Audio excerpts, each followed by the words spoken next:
You do it right by staying on top of knowing when it's time to stain your deck and your fence.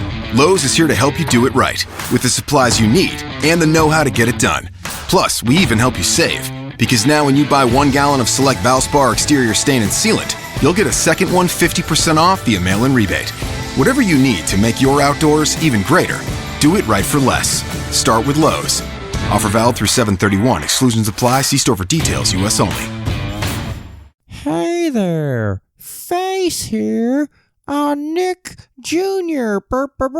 Psych, it's your boy Kev, and I'm coming at you like Keno on a little fucking scooter with some pizza on Ninja Turtles 2, The Secret of the Ooze.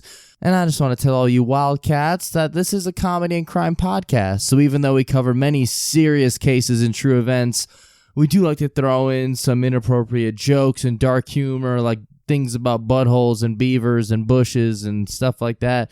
And also, the beginning couple minutes while we do our intros, I had to use the backup audio for that one, so it is just a couple minutes, so after that it should be all right. But yeah, just wanted to say thank you to everyone that's been listening. We're almost at episode 100, so that's pretty cool. And yeah, that's about it. Thank you everyone for listening. Be good, stay safe, and laugh at the dark stuff. Hashtag Wildman. Evince. Yo. 27 hearts beat. K to the E to the V-I-N. I'm going down on your girlfriend. Oops, that's butthole, wrong end. Let me guess, casserole for dinner again. Call me angel pasta, I'm so fine. Call me scribbles out of line. Alright, fellas, like we practiced. Yeah. 2, 3, 4. Come on down. Come on down. Hanging with the brothers tonight, yeah. Come on down to the Brothers Commonplace tonight. This one's for you, Paul. I told you it wasn't. Fuck yeah. Oh, yes. Alrighty, welcome everyone to the Brothers Commonplace, a comedy and crime podcast where we cover monsters, murders, mysteries, and more, you piece of yeah. And before we jump into today's fucking nutty ass topic, I want y'all to meet my favorite little owls. Owl boys. I had like nothing. that. Hey, Kevin, who? Oh, shut her down, baby. We should have saved We're that for done. episode 100. Oh, what's going on, guys? This is Tim. Sorry if I sound a little out of breath. I actually just made it back in time for the podcast. A lot of you know I'm a really big fan of horror movies, and I actually got to star in a reimagining of a really classic horror movie, the Texas Chainsaw Massacre. I just starred in the Ohio Chainsaw Massacre, and that was pretty cool. I got to play the villain, so they called me Pleatherface. Fuck yeah, dude. You just go around big lots killing people? I like that.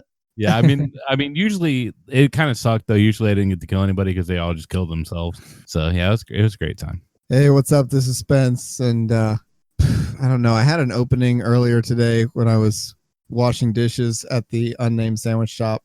I fucking can't remember what it was. Hey, everybody. It's me, Toof, the president. But which one? Because you know how the Trump was the first president to grab him by the pussy? Well, I'm the first president to grab him by the boobs, so I guess you can just call me Titty Roosevelt. Oh, fuck yeah. Oh yeah, Kiss if them titties. if that wasn't like sexual assault, that'd be pretty cute. And it's your boy Kev, aka the Dirty Dog, or as they call me in Zombieland, Little St. James. Yeah. Damn, I thought that was gonna get more lines. I don't get it. Yeah, I don't get it either. In Zombieland, you know how they call them by the destinations that they want to go to? Yeah. Little St. James is the name of the fucking island, the pedophile island. The Epstein Island. Fuck? Yeah. What the fuck is that? I don't even know what it is. Epstein, the private jet where all the fucking the yeah, it's like huge right now. It's already funnier now. I just didn't know what it was. Yeah, wow. Alrighty. Actually, they would call you China, and you'd be like, "That's not a state. That's an entire country." And like, okay, then, man, China. Oh, I like that. Kevin has a man China. So before we get started, I do want to mention a couple things real quick. One, I don't know what's going on, but we've been getting some Facebook posts, but it's not letting us open any of them up. And I'm sure that there's a reason for it. We don't know what it is right now. We haven't really looked into it either. So I think it's because Jeremiah has a mangina. That might be it. So if we're Might not be. replying to you, that's the reason why, because we can't open it. So I do apologize for that. And then the second thing I wanted to mention, because we have been asked a couple times about this, but since we have episode 100 coming up in, 2 or 3 episodes or something like that, we have been asked, like people are wondering if we would do like an AMA or like an Ask Me Anything, or just people asking us questions, doing a little Q&A or some TNA, baby. But if people wanted us to, I think we could do it as like a bonus one. I don't know if anyone would really want to ask us questions or something, but... Oh, like they send in questions? Yeah, like people I'll have mentioned it a few times, but I figure we could do it for a bonus if we get enough. So if you want to ask us any questions, either like individual or group or just anything really, doesn't have to even be about the podcast. Could just be about us or anything you want us to talk about, really. Could be something stupid. Send us questions to Brotherscommon.place at gmail.com. That would actually be pretty awesome. Yeah. And to like our if dear people listeners- wanted to ask about like the Firefly erotica that I draw. Oh, fuck yes.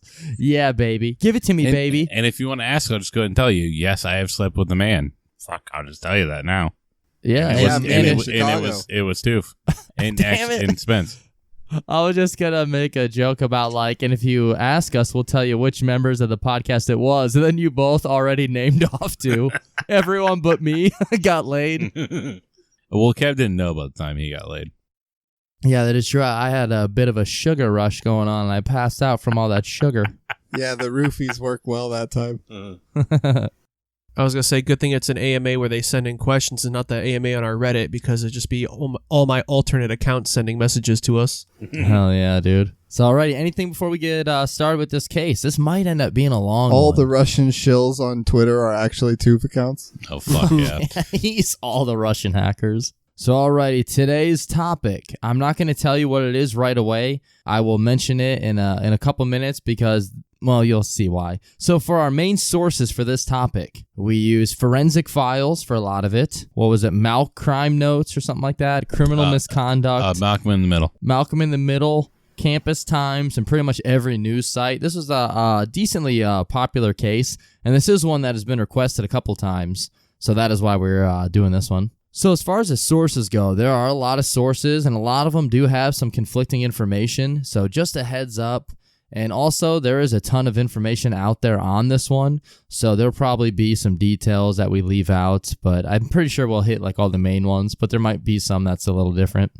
So this one, it is going to be taking place in Delmar, New York, which is a hamlet in the town of Bethlehem. Is a hamlet like part of a town? It's the meat near the bone of the ham. Okay. Hamlet. Yeah, it's like a small area. I don't know what the actual definition is. So a little town of Bethlehem is actually about a kind of ham? I mean, there's a great chance that I can order this at Denny's, I feel like. I just checked the Urban Dictionary. A hamlet is actually what they named Amy Schumer's kid. Yeah, I'll take a 6-inch Bethlehem and cheese. Hamlet. Never mind. It was going to be hamlets. Like, oh, yeah, this is good ham. Anyways, one fun note about Delmar. In 2005, CNN, they named the Delmar zip code area one of the best places to live in America. Oh, wow. Rating it the 22nd best place to live among what is called Great American Towns. Nice. Yeah, so That's pretty just cool. because Pokemon Go launched there first. Pokemon Go I mean- to the polls. Yeah, This like town I is mentioned, I don't know who created Pokemon Go. To the polls. Is one of us supposed to chime in? No, that was Hillary Clinton's thing. Oh, okay. That's how it went. It's so fucking bad. Like Yeah, I like that's how she how it like went. she kind of like chuckles like this is gonna be the funniest thing ever. She looked pretty sexy doing it though. Like I was Oh. I was wanting to hit it. Yeah, it looked really good how she did her hair up because she did it, the same way she's done it for the last 80 years. Yeah, I feel like I want to fuck Hillary Clinton to like the same degree that I want to fuck Pennywise. Okay. Okay. Oh, Dude, shit, yeah. I'm actually fine with this. Yes. Yeah, at least Pennywise can change his looks. I'm just fucking with you. And he has a look What about- other than E.T. What about Hillary Clinton? Instead of having a bowl cut, she just takes like an Olive Garden to-go box and just puts it on her head, then cuts her hair.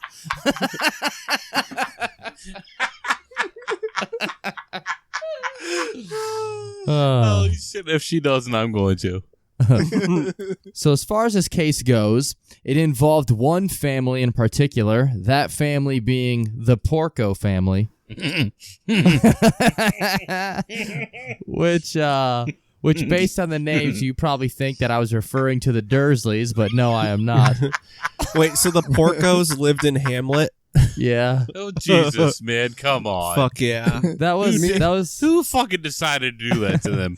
so Meanwhile, the Beefo family down the street got out of this unscathed.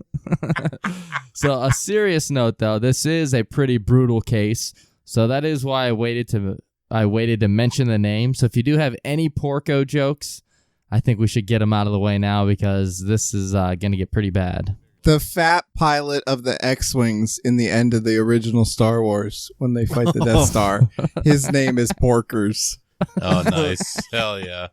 Their family's so large, to name their kids, they take that fucking one like game from not Wheel of Fortune. Yeah, Price is Right. So they take that one game from Price is Right where they drop the disc down and that's how they name their kids. They use Plinko to name Porcos.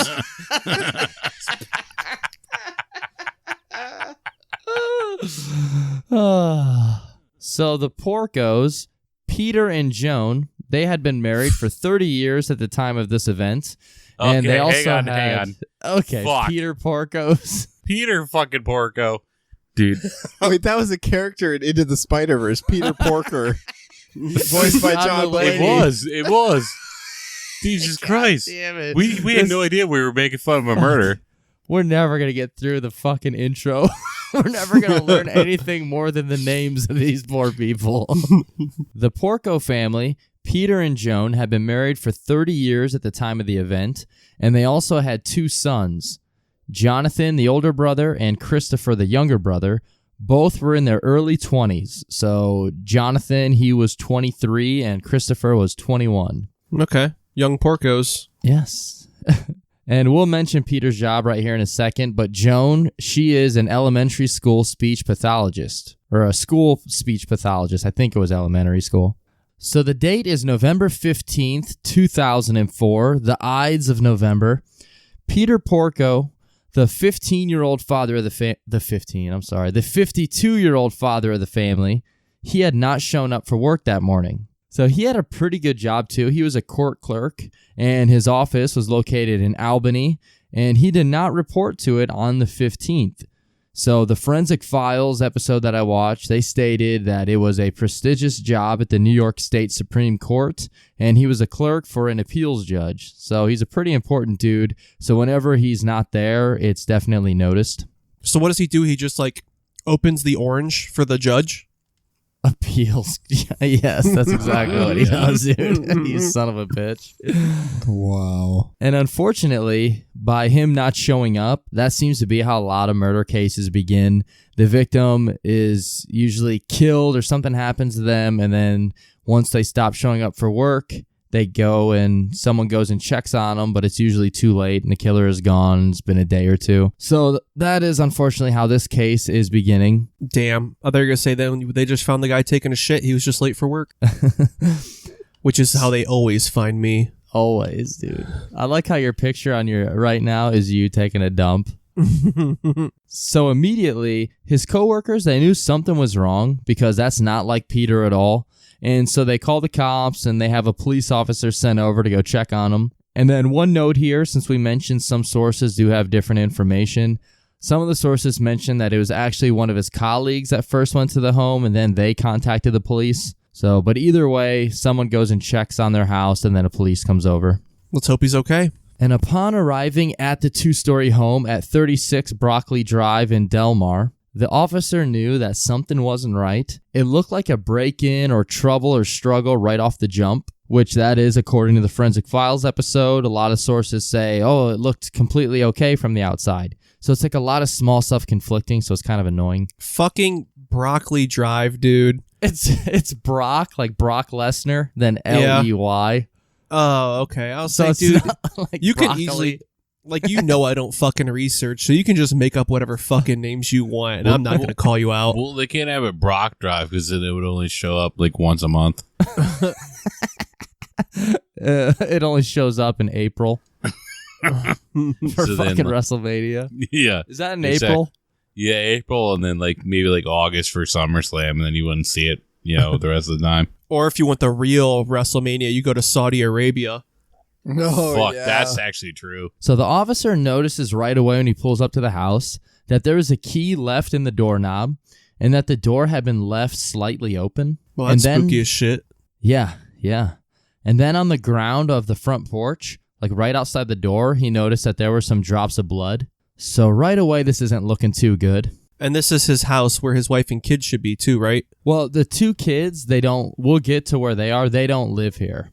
It's just Peter and Joan that live in this house. Oh, okay. Yeah, we'll mention where the two sons are a little bit later. All right. So they go inside the home, and it is just a fucking bloodbath. It looked really bad.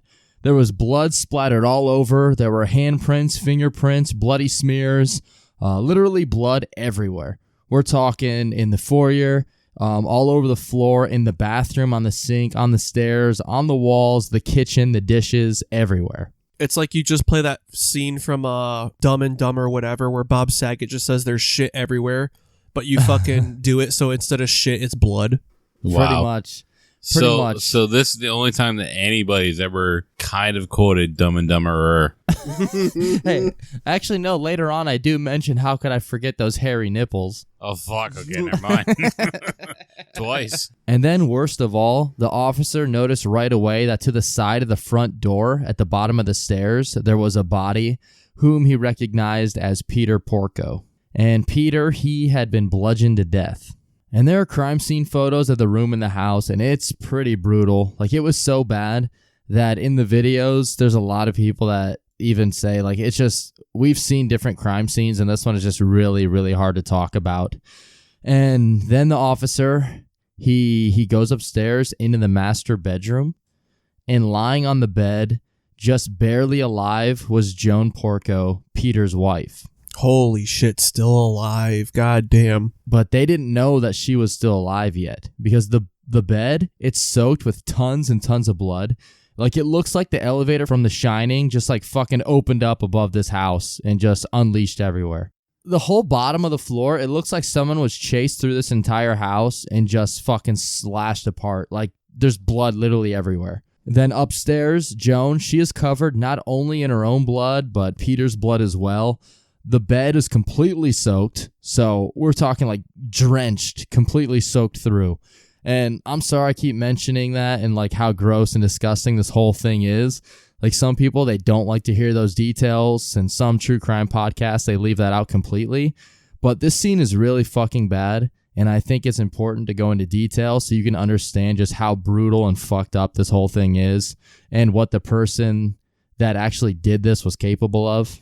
And upstairs, like, they heard someone yelling. They're like, no, no. And they ran up there like, is it okay? What's going on? And it was just that, unfortunately, they rented Ants instead of A Bug's Life. And they were watching that. I'm just joking. I love Ants. Ants. Is a good movie. I know. I love Ants, dude.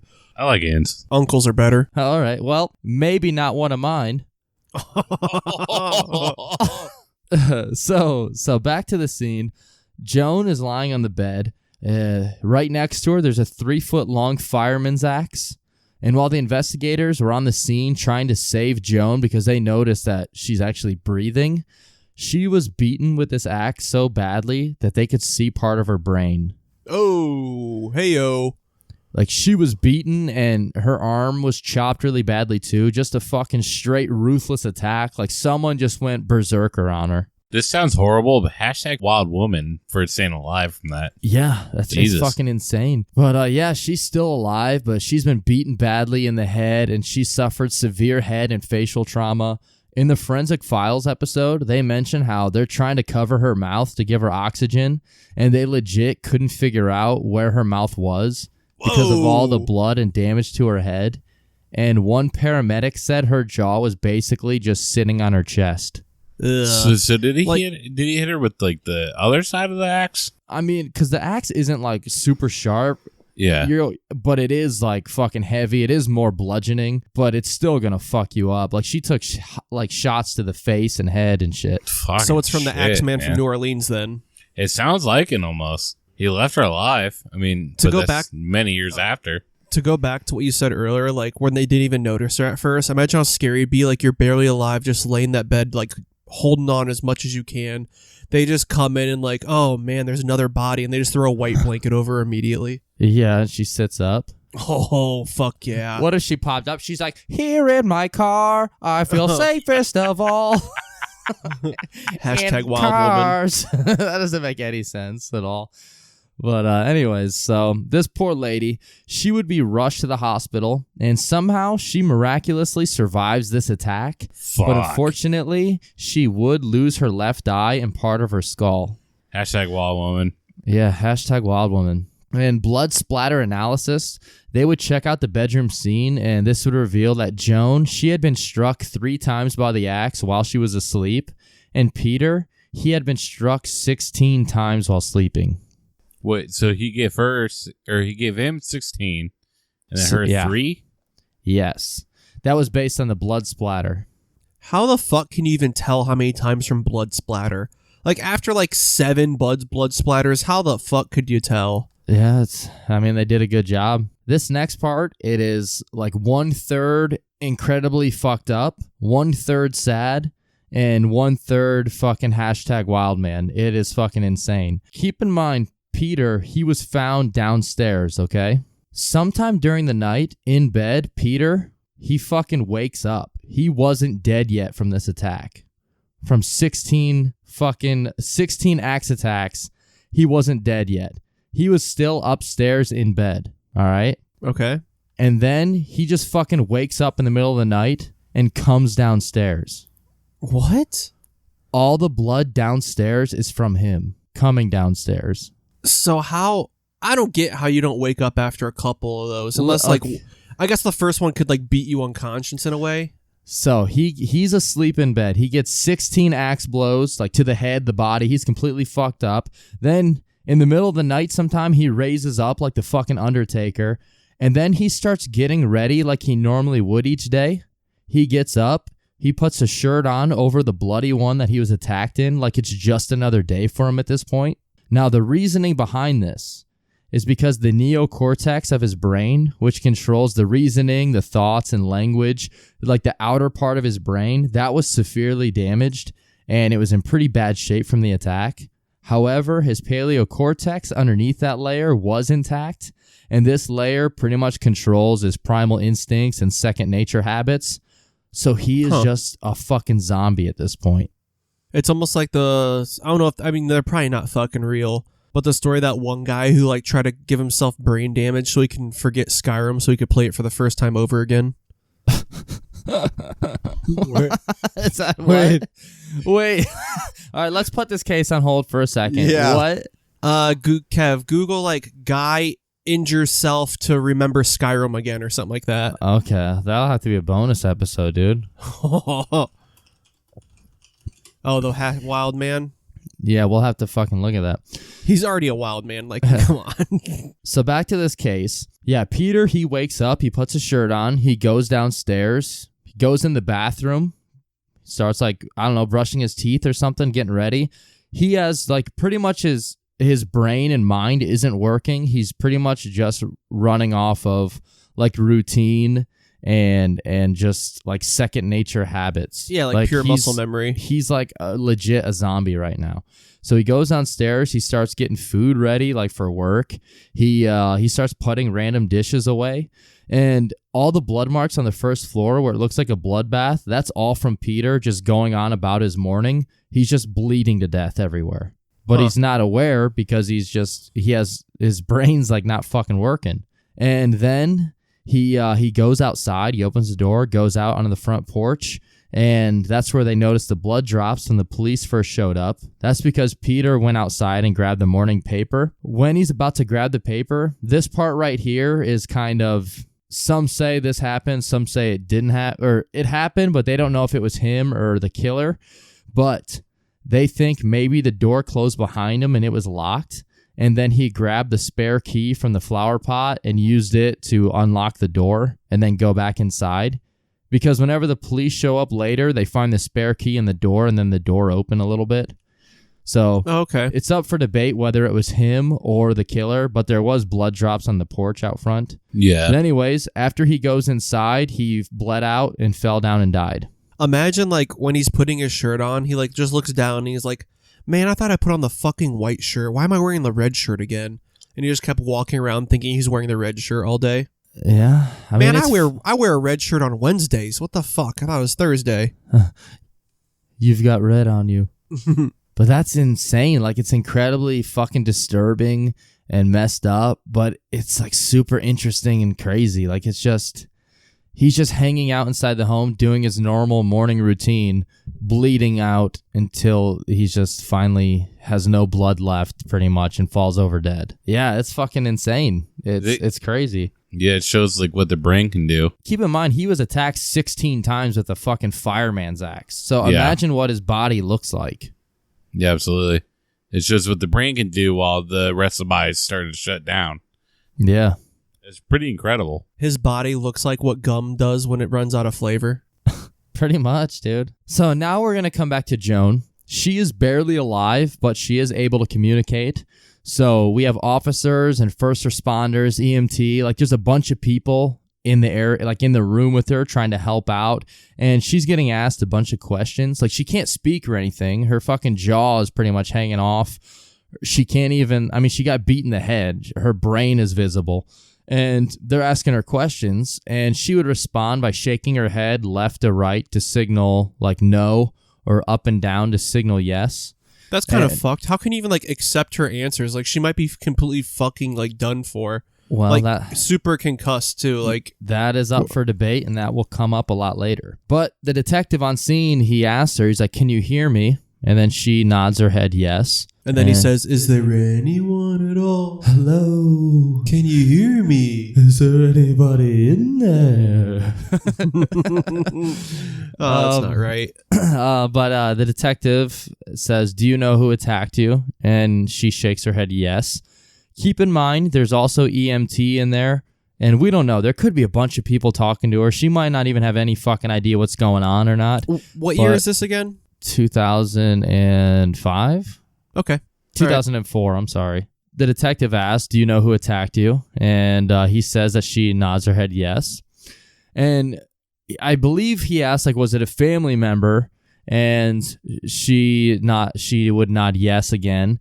And then he would ask, like, was it your son Jonathan? And she would nod no. And then when he asked, was it your son Christopher? And she nodded yes. Oh. So they were like, okay, well, I think we know who it was. So we're going to start focusing on Christopher, find out where he is, and find out what his story is. And then once Joan Porco arrives at the hospital, she would undergo emergency surgery, and then she would be in a medically induced coma. So she is just, as soon as she gets there, she's fucking out.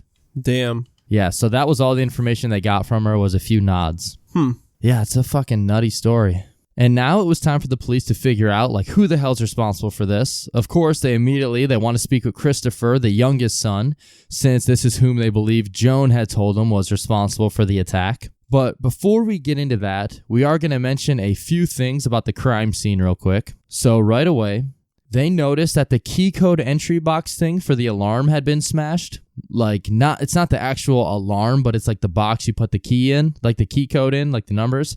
That was smashed. Also, the telephone landline had been cut, and a screen to one of the windows inside had been slashed. Okay, this is a little bit fishy now. And the fireman's axe that was used in the attack, that was laying on the bed where Joan was, that axe belonged to the family, and it was brought in from the garage. So whoever did this went in the garage, got that axe, and then came in and attacked him.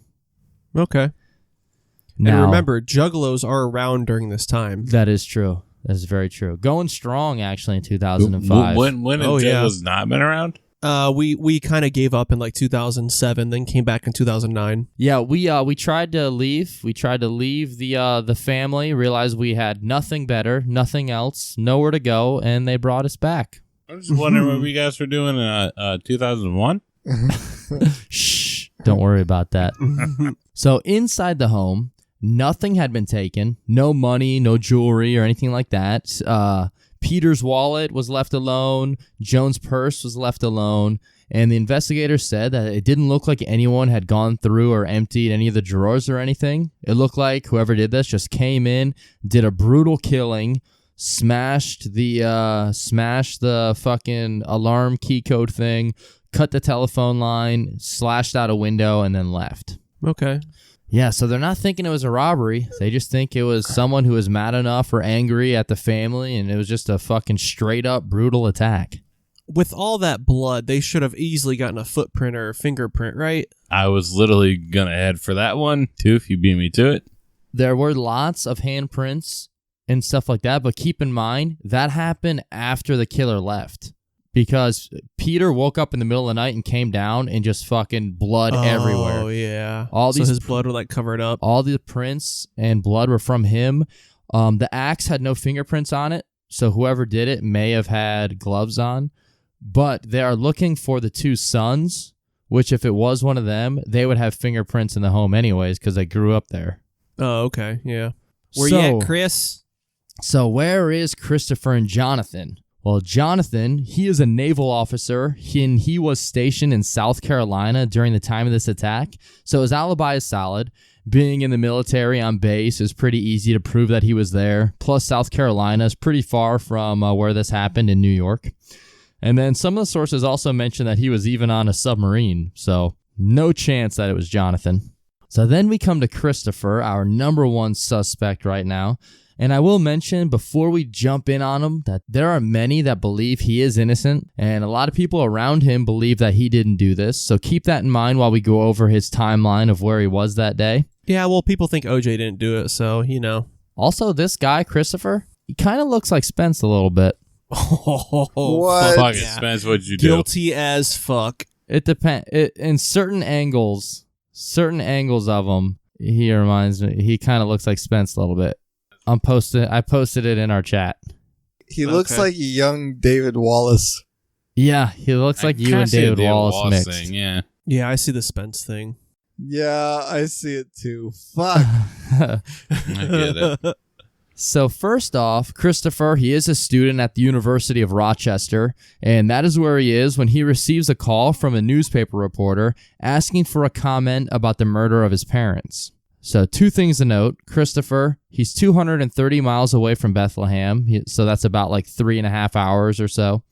And also, according to him, he had no idea that anything had happened to his parents, so this is the way he finds out from a newspaper reporter calling him. Whoa. So that's pretty fucked up regardless. Like, if the first person that reaches out to you is the newspaper. Hey, Chris, what do you think about the brutal, horrible murder of your parents? Wait, what? Yeah. I didn't have my fucking Wheaties yet. What are you talking about? And then he also has a 911 call where he calls the police to find out. And a lot of people use that to say, like, you know, that's pretty fucked up. That's pretty shady. Like, he shows no emotion or anything like that. But some people are like, well, people handle stuff differently. And Police Dispatcher, Sagendorf. Hi, my name is Peter Porco. I was just called by the Times-Union saying that my parents were found dead this afternoon. I was wondering if you had any information on me. Hey, Chris, whereabouts are you?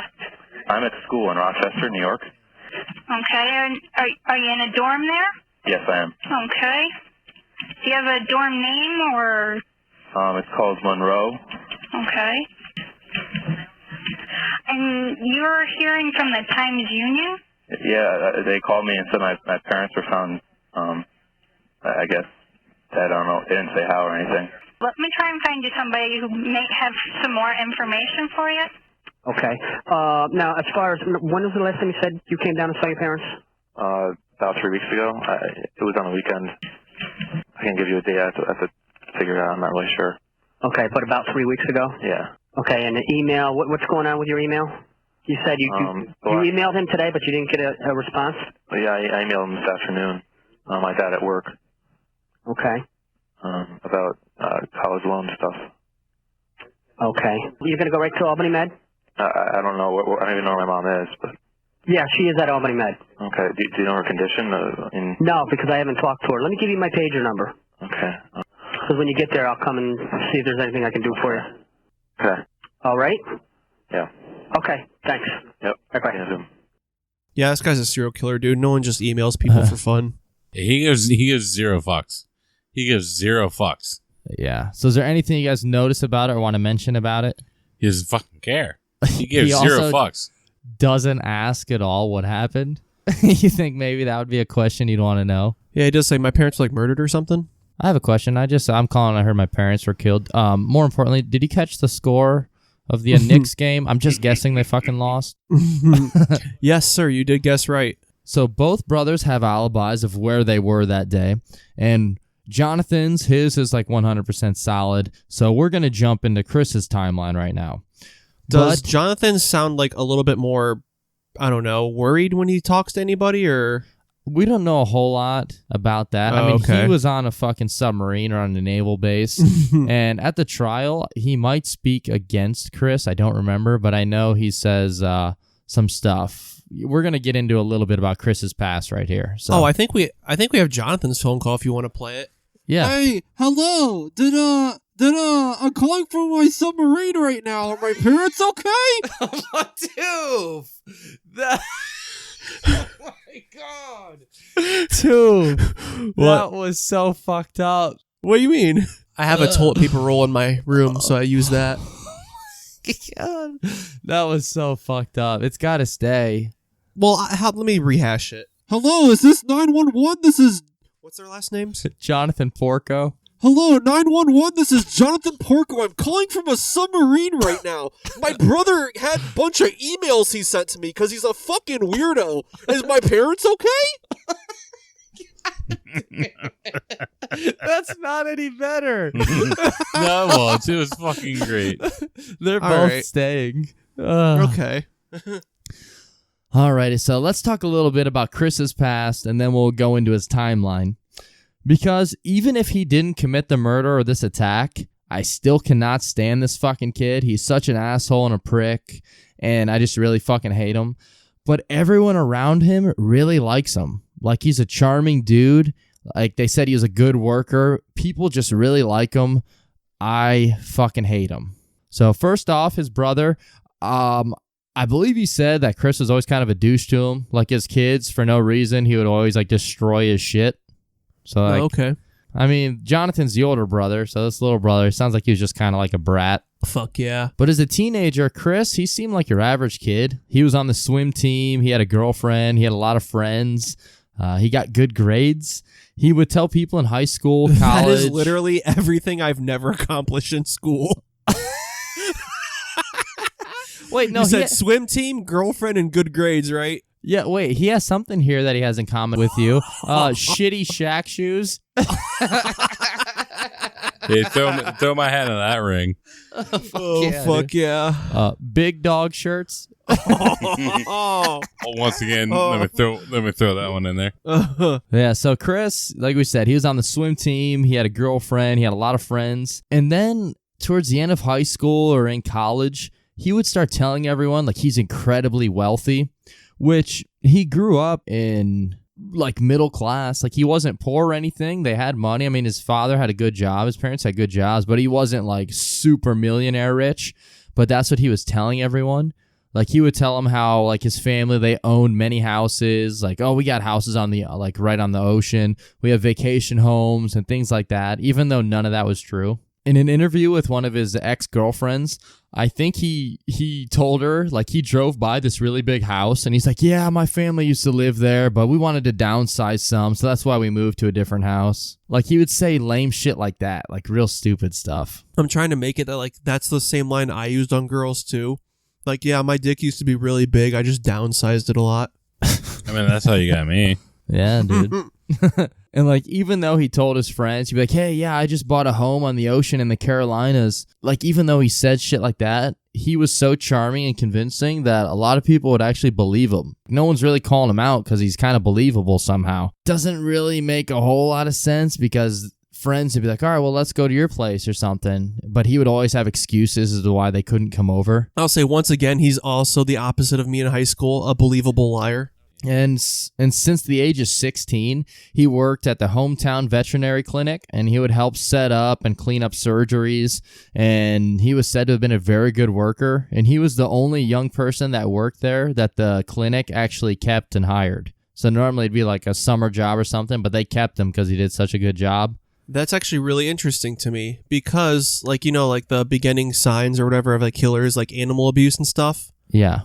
Well, guess what? What if they pay you to abuse the animals and you're undercover as a vet? Oh, so this sick fucker was euthanizing animals long time ago and no one even caught it. Shit is right. And then at parties, he would buy the beer and he would like be throwing out money and flaunting it like he was like a fucking rock star. Like that's the kind of shit he would do. Like he's just a douchebag. You sure his name isn't Chad? It might as well be, dude. He sounds like the Chad of all Chads. And if you couldn't tell, he's just like a straight pathological liar.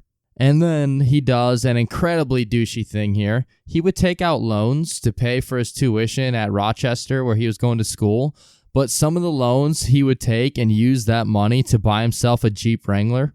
Oh, fuck yeah. A bright yellow Jeep Wrangler. Oh, damn it. Yeah, that made it less cool. And then the best part, he forged his dad's name as the co-signer. Oh, okay. Fuck yeah. Hashtag Wildman. And in college, he was a shitty student. Like, he was getting suspended because of how poorly he was doing. Like, he had just real shitty grades because all he would do was party. And after dropping out of that university, he would then start going to a local community college where he didn't do any better, and he would flunk out of there as well. Now me and him have something in common. There you go. Oh, it also says right here, on first date, went and saw the animal. So you do have another thing in common. Yes. Fuck yeah. I also said right here, I tried to give a game to GameStop, but it was just mashed potatoes. Fuck yeah. And now, an ad from Dad. All right, save money on car insurance when you bundle home and auto with Progressive. Can I take these off? All right. What is this? This looks good. Wow. That's well made. Where did you get this? I'm talking to you with the hair. Yeah, where did you get this? It's good stuff. That's solid. That's not veneer. That's solid stuff. Progressive can't save you from becoming your parents, but we can save you money when you bundle home and auto. Progressive Casualty Insurance Company, affiliates, and other insurers. Discounts not available in all states or situations. And this whole time, he's lying to his parents, saying that he's like, no, I'm getting good grades. The instructors, they just messed up my grades. And like he's saying like dumb shit like that. But yeah, he's flunking out of this college too. But he would soon get back into Rochester, like the original university that he was suspended from, because he would forge his transcript from the state college and send that to Rochester to make him think that he was getting good grades. Dude, fuck yes. Yeah. But the best part is, you know how like he told his parents, like they fucked up, like they lost, like they messed up my grades. That's the only reason that I was getting suspended. It was their fault. Since this transcript that he forged got him back into Rochester, he told his parents, he's like, I got readmitted because one of the professors lost my final exam from last year and it wasn't my fault. So not only did they take me back, but all of my tuition for that year is going to be covered. So this next year's tuition is covered. Fuck yes, dude. Which of course isn't true at all. So in order to get money for that loan, he would forge his father's signature again to get some more bank loans. And then he would open up a line of credit with the bank, forging his father's name as a co-signer, and then using that money to help pay for financing on his yellow Jeep. Jesus Christ. All this for the fucking Jeep, man. What a piece of shit, man. Hashtag Wildman. Yeah, hashtag Wildman. He's such a fucking douchebag. Hashtag Wildman. You know, I didn't want to be the only one to say it, but fuck, hashtag Wildman. Yeah. You know what? Fucking, this guy's fucking cool as shit, dude. What a fucking genius. He beat us to all of it. We're fucking too stupid to do it. And we'll mention later, whenever his parents catch on to his lies, they'll call him and he'll never answer. He'll only respond to him in email. Oh my God, yes. Yeah, so here's a couple pieces of emails that were sent to Chris whenever he was away on a class trip to England, and this would have been in March 2004. But his parents replied to him and said, quote, "You just left and we can't believe our eyes as I look at your interim grade report. You know what they say, 3 strikes and you're out." And then the title of that email was "Failing grades, you did it again."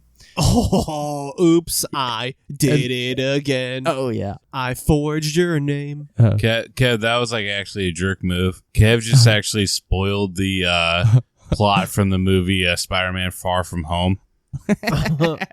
which coincidentally had the same plot from The Pest. So this was Christopher's reply to that email, where he blames the community college's office of registration, and he says, "But obviously they are incorrect. My lowest grade that I got on anything was a B on a physics test. Don't jump to conclusions. I'm fine." And that was before like the forging and stuff. So this is as he was getting kicked out, and they sent the grades to his parents, and then he's just like, "Dude, I got a fucking B. That's my lowest grade." He's just a fucking liar. Fucking flawless victory so far. Wildman. You're literally going to have a mountain of evidence to take him off the pedestal that I put him on. All right. Besides that, I'm going to fucking go build a fucking Mount Rushmore to this guy. There is. Well, you know Helga's fucking shrine to Arnold? Oh, yeah. Yeah. Got plenty. Every closet in my house has one of this guy. Well, I'll take mine down of 2, but it's fine. Here's some more fun shenanigans that Chris did. He had a roommate at school that had his laptop stolen, and then seemingly out of nowhere, Chris, he got a new laptop that was the exact same make and model of his roommate's missing one. What in the fuck, dude? You're fucking... You have to stop. You have to stop. This guy's amazing. Well, guys, it fucking ramps up right here. A couple times his family home had been burglarized, like computers and cameras were stolen in the summer of 2003, but I'm pretty sure we know who stole them. We know this because those exact computers and cameras were then listed for sale on eBay by a user with the name Christopher Porco. No fucking way, dude. He used his fucking real name to sell that shit. Dude, this is the fucking best. I literally refuse to believe anything negative you say about him now. Dude, if you think that is... Okay, just wait till you hear this part. And this is a quote from Criminal Misconduct, that website. But, okay, here we go. Quote, "Chris had devised a scheme on eBay to scam persons out of money. He would fucking list the shit. He would never send any of it, though. Even though he stole this laptop and camera, he wouldn't send it out. He would fucking keep it." Fuck it. Hashtag Wildman, dude. Guess, fuck yes. Dude, guess when people email him about it, like, "Hey, are you going to send that shit? I paid you. Are you going to send the laptop, the computer, the camera?" Guess what he does. Just please guess. I read it on Wikipedia, but it's amazing. Okay, yeah. I didn't receive the payment. You never paid me. He replies back to them. He emails them under a different name. This time he emails them as Jonathan, his brother. And he says, this is what he says. "Yeah, my younger brother Chris, he died, so I can't send those items over to you." Fuck yeah. Hashtag Wildman. He's like, "Yeah, my brother Chris died. I don't know where the items are, and I have no way to refund you." Dude, fuck yes. God damn it, yes, dude. And like Jonathan, when am I supposed to not like this guy? Where are we at? And Jonathan is in like the fucking military, so like people from the military are finding out about this. Like, what the fuck, dude? Like, you're emailing, like, you have this eBay scam going on. Like, he has no idea what the fuck's even going on. He doesn't fucking need to. His brother's got it fucking covered, all right? So that is another thing Chris likes to do. He will lie and lie and lie about anything, usually involving his family. And whenever anyone tries to reach out to him, he'll never answer their calls. He'll straight up ignore them. And then he'll email them like a week later or something. I guess this Chris guy is my fucking favorite Rihanna song because I love the way he lies. So those loans that we mentioned a little bit earlier, well, Joan and Chris, they would find out about it roughly 2 weeks or so before the murder. And they would try to contact Chris about it, but he, of course, would ignore their calls and never return any calls back. So Peter, he sends him an email saying that he was upset for him lying and doing all that shitty stuff, like forging his name and pretty much just being a dirtbag towards him, taking out these loans and shit in his name. But then he ends the email telling him that, you know, if you do any more of these actions, I'm going to have to file a forgery affidavits with the bank because of this. And then he tells Chris, you know, you are welcome back into the family home to resolve this matter. And even though me and your mom are disappointed with you, we still love you and care about your future. Okay. So that's fucking reasonable, sensible. But yeah, so these are the reasons why Chris is the main suspect, because he's been pulling all these fucking shenanigans. Just fucking punking everyone. All of them. Every shenanigan in the book. I mean, weren't they kind of great, though? Like, they were kind of fun. So I love like, them. have you guys not had fun on the journey of this? He single-handedly tried to ruin everyone in his family's lives. But it was Like, pretty fucking funny. Until he literally did. To have a Jeep. He sold out his family, ruined their fucking lives for a Jeep. A yellow Jeep. Of course he is the main suspect, especially with his mom nodding her head yes, saying that he was the one that did all this. And the investigators, they do get ridiculed, saying they had tunnel vision and they didn't try to search anyone else out. Although there weren't really any other suspects. There was one man who they thought possibly could have done it because he was upset with the court judge and he threatened to kill Peter with a gun a while back, but he had an alibi that stayed true, so it couldn't have been that guy. And there's one other person we'll mention later that they bring up in the defense, which is a pretty good one. Please be Paul Blart. Almost. Oh, yeah. So the police, they go to Chris and talk to him, asking him what his story was and where he'd been that day. And this is Chris's alibi. He said that he had been at school in Rochester and he was sleeping on the evening of November 14th all the way to the morning of November 15th. And that is when he woke up and he would find out about the attack, about his father being killed, his mother being attacked, whenever the newspaper would reach out to him and call him. So that's his alibi. He said that he slept in the lounge of the dormitory at the university and he was asleep there all night and he never left the campus. Okay? All right.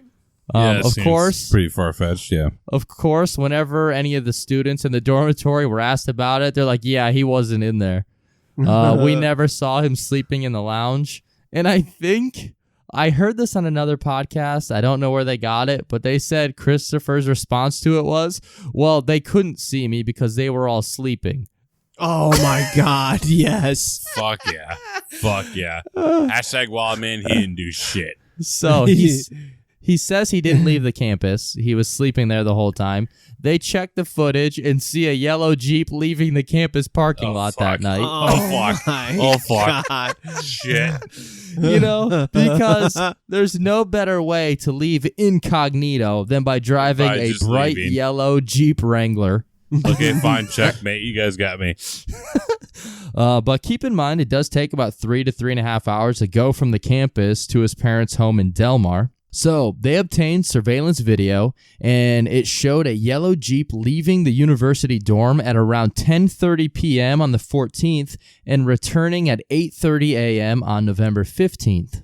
Investigators, they also discovered that even though the Porco's burglar alarm had been smashed in, it was broken after it had been manually deactivated because they keep records and shit in the security system. Just breaking the physical key code thing isn't going to just fucking negate everything that happened.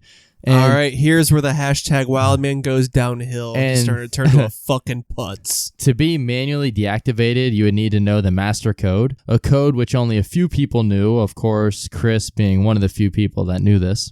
And given this information, they believe that Chris had left Rochester around 10:30, driven to Delmar. The burglar alarm was deactivated at 2:14 a.m., which is about 3.5 hours later or so, which is about the time it takes to get to there. Jeez. And then the phone line was cut at 4:59 a.m., And then the yellow Jeep Wrangler would be seen pulling into the campus parking lot around 8:30 a.m. So the timeline is pretty much perfectly fitting when the Jeep left and returned. So they believe that Chris drove there, disabled the alarm, grabbed an axe from the garage, went upstairs, attacked his parents, maybe hung around in the house for a little bit to either clean himself up or who knows. And even though the alarm was disabled, on the way out, he smashed it to make it seem like a break-in. Also, that screen window that was cut, they think that was just cut to make it seem like someone came in that way. And then all of this, of course, they're saying fit in the timeline. And real quick, though, like we mentioned, like this dude, he's this fucking dipshit. If he is indeed guilty, he's doing all of this in a bright-ass yellow Jeep Wrangler, which is so fucking obvious. It's like, if he would have driven any other car, then they probably wouldn't have even noticed it. But the fact that he's driving a yellow Jeep and everyone fucking sees him in it. This Jeep, Kevin, is the crown fucking jewel of his life. Don't you talk ill of this Jeep. I did say just now that everyone sees him in it, but that is not true, actually. This is a big but right here.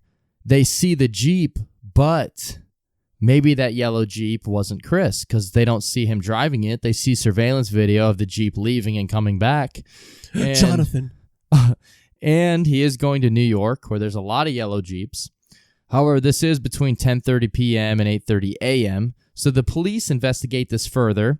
One thing they notice, Chris's Jeep had a torn sticker on the side window, and there was also a sticker on the back spare tire cover as well, and there was also a bunch of mud splashed up on the passenger door. So even if there were other yellow Jeeps out there, his has fucking marking. Like, his has big-ass stickers on the back, so you know which one it is. So they're 100% sure that that was his Jeep. But the videos and photos, they don't identify him as the driver, though. And so far, all the evidence, including the timeline, even though it seems like a sure thing, it is all circumstantial evidence. There's no actual physical evidence found yet that would actually place Chris at the scene as the killer. So you're saying it's Jonathan? Well, Jonathan, it couldn't be him. Physically, that wouldn't be possible. So the police, they go to search the yellow Jeep to see if they can find any clues. However, there is no blood anywhere on the inside or outside of it. And as far as the evidence would go, the axe had no fingerprints either at the home, so they can't link him to that. Even if the home or axe had fingerprints, that wouldn't really matter because Chris used to live there, and it would make sense as to why his fingerprints would be found on anything there anyways. All right, fuck it. I'm calling it. He has 2 yellow Jeeps. What does that change? One has the blood, one doesn't. Oh, shit. One has the stickers, the other one doesn't. All right. So next, investigators thought, well, he left the campus 4 hours before the attack on the Porcos and then returned to campus 10 hours after the attack. So in order for him to make that trip, he would have had to travel the New York State Thruway. But they had no proof that his Jeep was on the Thruway that night because his Easy Pass had not been used. However, when the police search his Jeep, they find his Easy Pass tag on the floor of the Jeep whenever they searched it the day after the attack. Which is pretty weird because once you have an Easy Pass, you put it on your windshield. Like, there's no reason to ever take it off. Like, no one does that. Yeah. Huh. This is actually getting kind of interesting. So now they're starting to think, well, maybe he was driving the tolls and he was paying with cash instead so that he wouldn't be noticed. Because a lot of the tolls, they have cameras during the Easy Pass lane, but they don't usually have them in the booths, at least in 2005. Anyways, I mean, that's what the documentary said. I have no idea. But they said a lot of them didn't have cameras then. This kid seems so fucking stupid. I can't believe that, like, he would actually plan this specific part out. Yeah, this part has to be coincidence out of anything. You know what would make this really smart? Not doing it in a bright-ass yellow Jeep, though. Like, if he was in just, like, a fucking just average car, like, it's a fucking yellow Jeep in the middle of the night. And so the police, they asked the toll collector, since there's one in Albany and then one in Rochester and then one in Albany, they asked the multiple toll collectors if they remember the yellow Jeep. Both of them do. One says they remember it because they were driving really fast and they were kind of like nervous, like, what the hell, why are they coming in so fast? The other guy remembered that he tried paying with eBay speakers. Fuck yeah. He's like, you're trying to pay with the fucking Oh, what if he was? What if the toll booth guy was the guy who ordered the laptop and that's what he tried to pay with? I have a laptop just like this. At least I used to. Yeah, sure, I'll buy it from you. So one of the toll booths, only 12 people had gone through it that night and had their cards stamped. And so if one of the people that went through was Christopher, then they had his card because only 12 went through. So they checked all 12 cards to see if they had any DNA matches, and they did a mitochondrial DNA testing, and then they compared that with Christopher's DNA because during the first police interrogation, Christopher gave them his DNA. And on one of those tickets, they found a match. Okay, nice. So that is physical evidence that would kind of lead him to the crime. Some of the sources say it's a partial match. Some say it's a full match.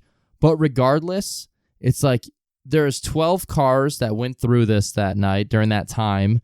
And the person working remembers a yellow Jeep. And whether it's a partial or a full match, the fact that there's any DNA match on one of those 12 toll booth tickets, that seems like a fucking slam dunk.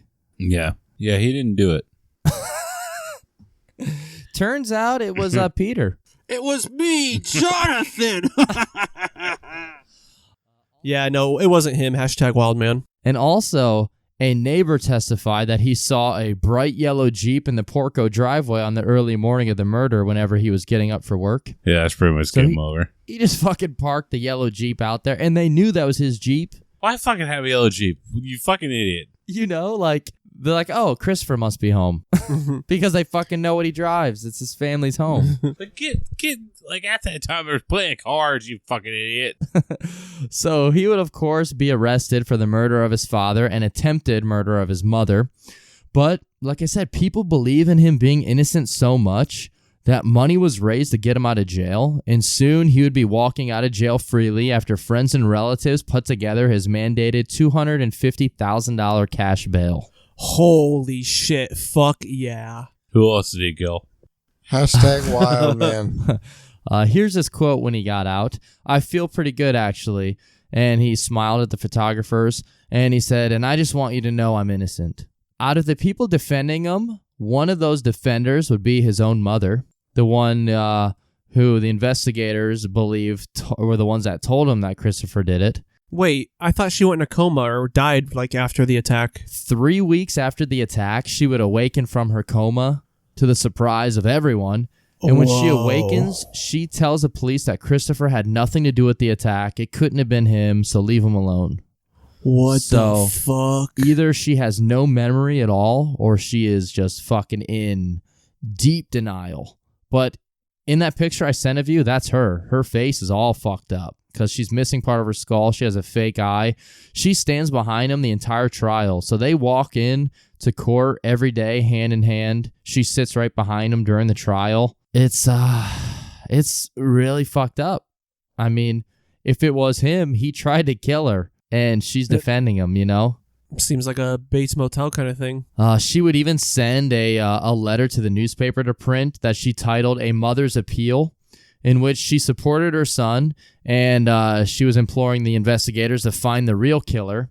One of the quotes in it was, I implore the Bethlehem police and the district attorney's office to leave my son alone and to search for Peter's real killer or killers so that he can rest in peace and my sons and I can live in safety. Yes, about time. No one that has a yellow Jeep kills. Obvious as fuck. Yeah, or just like Volkswagen. Volkswagen. Somebody killed from that one. It is just super fucking sad. Also, Chris's employer at the veterinary clinic didn't believe that he could do that either. He was a great worker, they said, and it just didn't seem like that was his character. But one thing to also note here, he did clean up after animal surgeries. So some people believe that maybe that aided him in cleaning up the Jeep and keeping himself clean from the murders whenever he did it. Because they never found bloody clothes anywhere. So they think either he wore different clothes or he had like a suit over it or something. But yeah, they never found any bloody clothes on him. Yeah. One more fun note here. A little classic fun. The veterinary clinic had also been burglarized around the same time that his home did, so they had shit stolen from him. Never did find out who stole the stuff, though. Okay, so it's definitely this guy. There was a laptop stolen from that place too, though. A little bit. I'm not sure exactly when, but after his bail, someone pays his bail and he's out.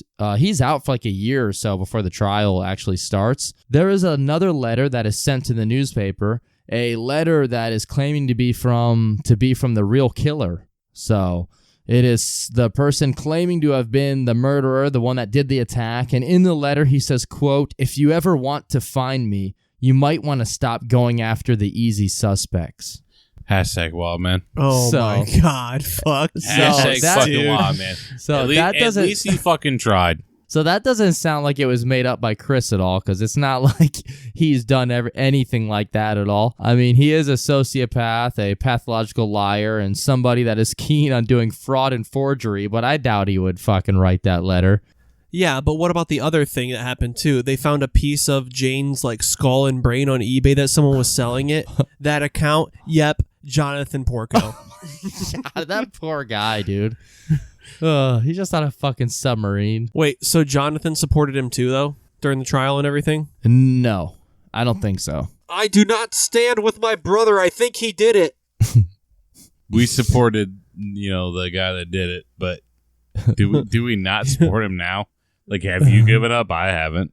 I haven't either, man. I'm with you. We'll see what happens at the trial. The trial takes place 2006, and now for the motive. After being suspended from school and then wasting that money, only to go back to the university, taking out more loans, he would be in debt. He would be in debt for at least $50,000. And he learned that the Porcos, they had a life insurance policy that would pay out a little over $1 million. Fuck yeah. Which Christopher knew about. And in classic Christopher Porco fashion, because he's an asshole, not too long before the murders, he speaks to a financial advisor, and he tells them that he would be inheriting a decent amount of money from a relative soon. Oh my God, dude. Holy shit. And hashtag, just fucking say it, Tim. Why do I fucking have wild man. What do I have to say? Hashtag fucking wild man. And in some of the emails between Chris and his father, Chris is like, I kind of need some personal information. I need yours and mom's social security numbers and your driver's license numbers as well. I need them for paperwork related to financial information for the next semester at college. But they didn't give it to him, though, right? Like, they didn't. Which, I don't know. It kind of, like, I don't want to say anything bad because... I hope they didn't do that. Because, like, his dad was brutally murdered. His mom's completely fucked up, and she's standing behind him 100%. But it kind of sounds like they enable this a little bit. Who the fuck gives that information? Like, did they give that information? Like, do you know? Probably, because he's doing loans and shit and taking out lines of credit and stuff. Pretty much seems like a pretty easy case for the prosecution. As far as the defense goes, they say, there's no forensic evidence. All this is circumstantial. Even though everything lines up, the timeline and stuff, there's just no forensic evidence. And I remember seeing an interview with Christopher where he's like, all the circumstantial evidence, that timeline fits me, but that timeline could fit a million other people.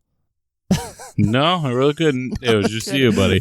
The fucking yellow Jeep leaving the campus and coming back, all the fucking toll booths, everyone seeing his Jeep everywhere. That could have been anyone in a yellow Jeep. It could have. That's true. And they had another defense saying that they think they knew who actually was responsible for it.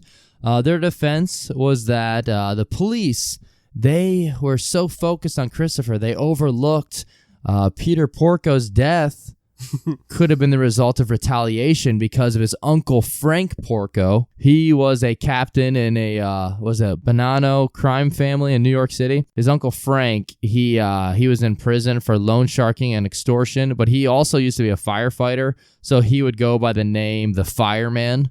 And they believe that this murder was because, he was thrown in prison. He was retaliating. Someone was trying to send a message. I could see that, maybe. And that's why they were killed with a fire axe. Yeah, that's message sent, I guess. So, but I think the fireman, Frank, I think he's in jail during this time. So I think they're saying that it's retaliation for him being in jail. So that's why someone killed them with a fire axe. Yeah, it holds up, I think, on my end, I think. So even though there's no direct evidence, puts the axe in Chris's hands. He probably wore gloves or something. The jury, they still find him guilty. I don't know why it's of second-degree murder and attempted murder. I don't know why it's not first degree. I have no idea. But he gets sentenced to 50 years to life on each count with a minimum of 50 years in prison. So at the very least, he's doing 50 years. Yeah, at least he got that. He fucking did it. I got a theory. How come no one's thinking about Peter Porco's arch nemesis, the green eggs and goblin? What? Well, it's like green eggs and ham, but the green goblin. You know it too if I was at work, Peter so Porco. they know I didn't do it. Okay, so Yeah, let's Tim fucking move on. Yeah. Tim being the green eggs and goblin. He's found guilty, obviously. And the judge says, quote, "I fear very much what happened in the early morning hours of November 15th is something that could have happened again."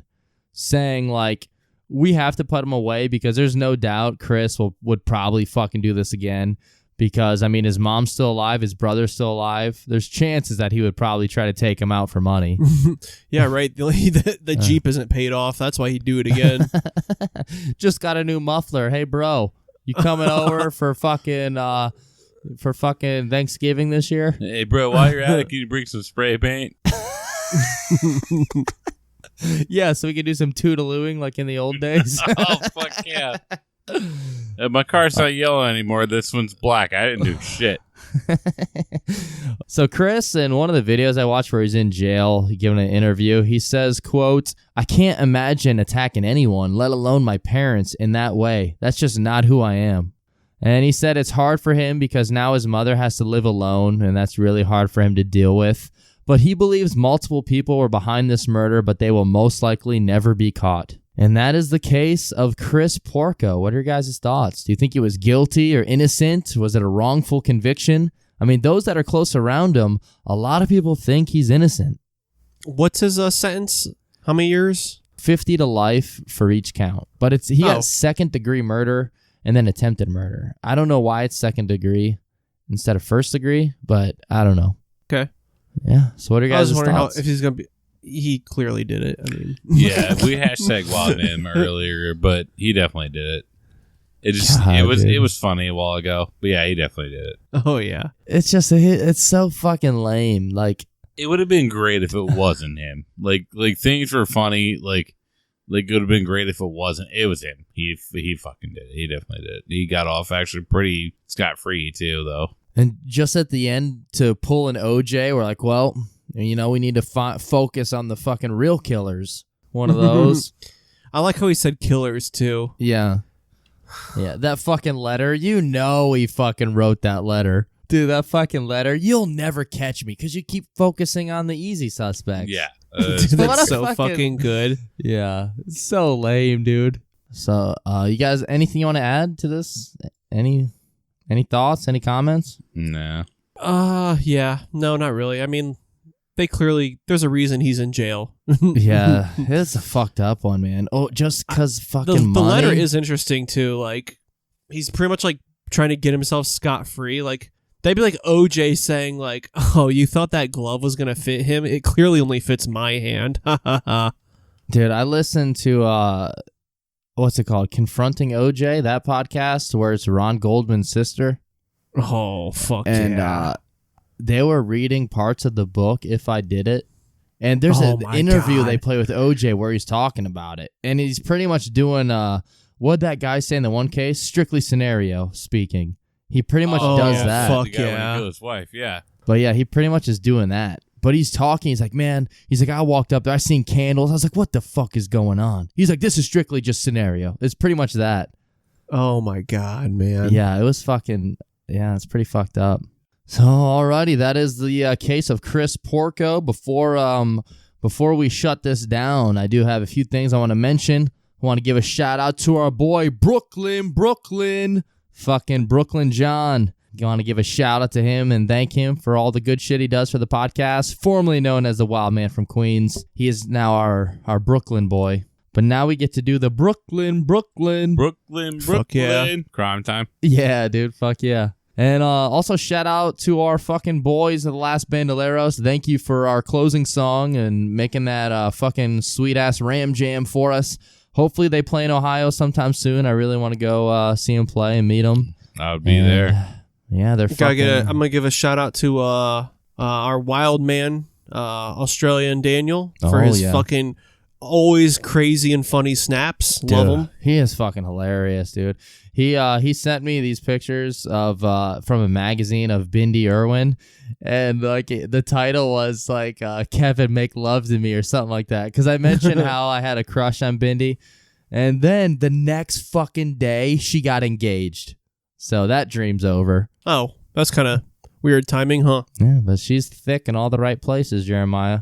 Just like Jeremiah.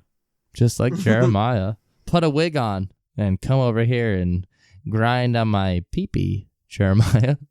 No. Alrighty. Fuck it. You want to do our closing shit now, Spence? Thank you all for listening to another episode of the Brothers Commonplace. We love you all. Check out our social media. We got Facebook, we got Instagram, we got Twitter. And leave us some feedback on there. We'd love to hear from you. We'd love to get listener suggestions. You can also contact us by email, brotherscommonplace@gmail.com. Check us out on your favorite podcast feed reader, like Apple Podcasts. We're trying to get into the top 200 comedy podcasts on Apple Podcasts. And we're trying to get to 10,000 YouTube subscribers by the end of the year. Yeah. Oh, yeah. Also, our Patreon. For $1 a month, you get access to our bonus episodes and maybe some stickers. Anyone that signs up for our Patreon, it's $1 or $5 a month, and you get bonus episodes regardless how much you pay. But both of the $1 and $5, I'll mail you out some stickers. You get the logo and the hashtag Wildman. And then the $5 a month, you get a shout out at the end of the episode, or at one of our episodes, like one of the next episode after you sign up. Absolutely. So that you get all the shit for the same thing, but $5 is just if you feel like you want to help us out a little more. You don't have to, but we usually get out at least like 2 bonus episodes a month or so. We're trying to do one every week. We do between 2 and 4, but the last 3 weeks we've had one go up, and I'm editing one right now, so that should go up in a couple days too. So Excellent. The goal is to have one bonus episode a week. Hell yeah. And sorry my dog's barking in the background right now, but it's the end of the episode, so. I mean, it's not really a problem. We all love the Kingsley. Alrighty, I just want to say thank you to everyone that has given us a review, a 5-star review. That really helps us out. I don't know the exact details on how it works, but the more 5-star reviews we get, the better, and hopefully gets us on charts and gets us noticed so we get some more listeners. And just listening and sharing the show, thank you for that. That really helps us out. And everyone that signed up for our Patreon, thank you very much. We're really striving to put out more bonus episodes and better ones, so there'll be a reason why people would want to sign up for it. And yeah, that's it for me. Hey, Toof, do you have any words of wisdom, my dude?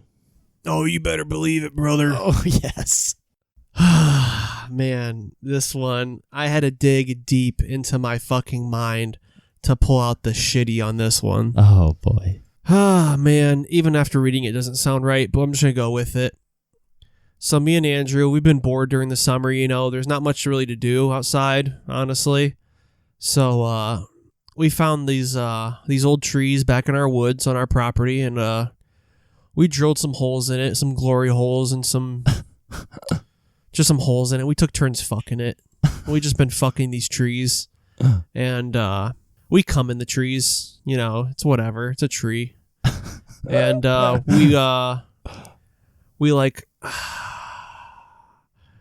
we carve out a cup out of the tree from the hole, and we try and make like tea with the cum from the wood and shit. Yeah.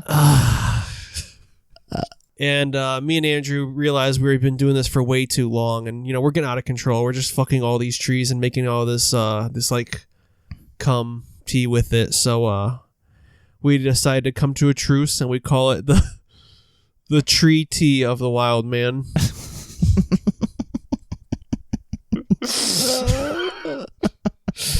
That's it. That's fucking it. It's all a play off the word treaty. The treaty. Jesus Christ, too. Okay. The fucking bottom of the barrel, my friends. No, that's good. Anyone that listened this far deserved that. That's what you get for listening. But they're also true. probably done ever, for the rest of the time. But yeah. Yeah. All right. For those that are continuing on, we're almost at episode 100. So look forward to that. That should be a good one. We're trying to get Andrew on that one. So cross your fingers. Let's at least try to get him. I've mentioned it to him a lot. I told him we really want him on it. We'll see. Let's just tell him we'll give him the antidote. No, I don't want to give him that. Well, we just tell him we're going to give it to him. We're not going to give it to him. We can pull a Christopher Porco. Yeah. We'll tell him that we're going to fucking send it to him. We'll lie. It's fine. We also need yellow Jeeps. All righty. Anything else, guys? No, I think so. All righty. Thank you, everyone, for listening. Be good. Stay safe. And laugh dark stuff. Hashtag wild man like Chris. Oh, jeez. Hashtag wild man. Boy pussy. Oh, yes. Hashtag thank you, Mark. Daddy Mark. Yeah. Hashtag pretzel dog. I tried to think of an old one there. Hashtag wild woman. Oh, shit. Hashtag wild Jeep. Oh, fuck. Yes.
Now it's time for the real podcast.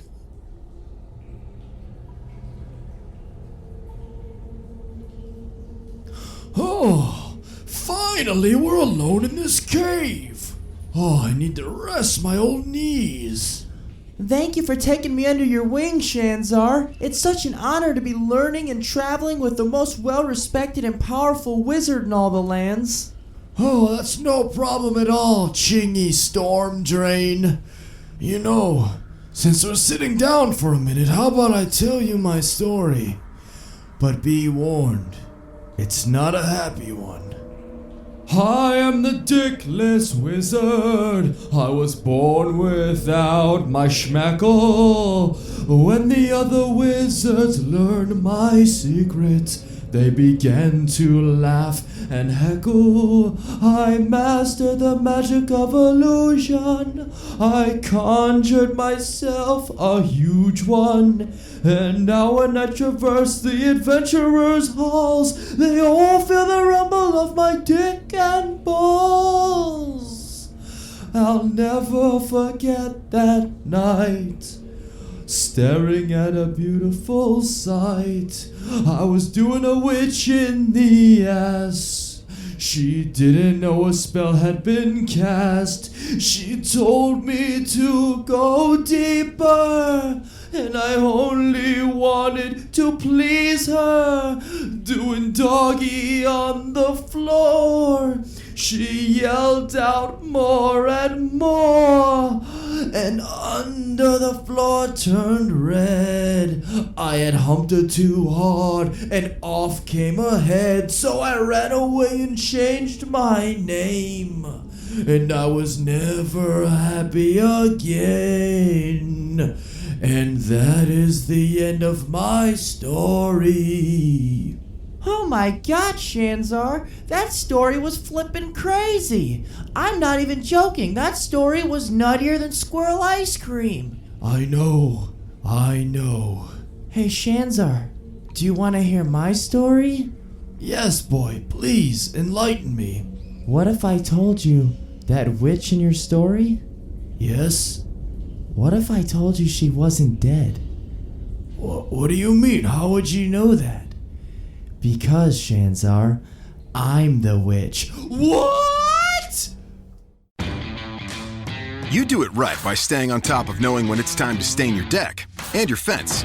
Lowe's is here to help you do it right with the supplies you need and the know-how to get it done. Plus, we even help you save, because now when you buy 1 gallon of select Valspar exterior stain and sealant, you'll get a second one 50% off via mail-in rebate. Whatever you need to make your outdoors even greater, do it right for less. Start with Lowe's. Offer valid through 7/31. Exclusions apply. See store for details. U.S. only. Get to Old Navy. Right now, jeans, tees, and dresses for the family are on sale for up to 50% off.